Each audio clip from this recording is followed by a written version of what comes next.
రామారావు గారు నాటినటువంటి మొక్క ఈ రాష్ట్రానికి, తెలుగు రాష్ట్రాల రెండింటికి ఈనాడు భారతదేశంలో 13 లక్షల ఎకరాలు సేద్యంలో ఉంటే 10 లక్షల ఎకరాలు మన తెలుగు నేల మీదనే ఉంది.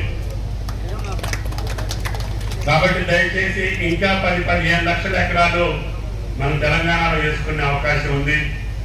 దాన్ని రాఘవరెడ్డి గారు చైర్మన్ గా 31 జిల్లాల్లో వేసుకునే వెసులుబాటు తీసుకొచ్చాం.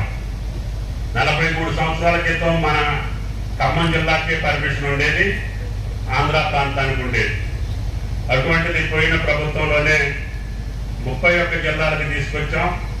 అన్ని జిల్లాలు కూడా ఈనాడు కొన్ని ప్రైవేట్ కంపెనీలకి, కొన్ని ఆయిల్ ఫెడ్ కూడా ఉంచి ఈ యొక్క వ్యవసాయాన్ని ముందుకు తీసుకెళ్తే రైతు నిబ్బరంగా, నిశ్చింతగా వ్యవసాయం ఎప్పుడు కూడా తను మోసం చేసే అవకాశం ఉండదనే ఆలోచనతోటి ఈనాడు నాకు ఈ ప్రభుత్వంలో వచ్చినటువంటి అవకాశాన్ని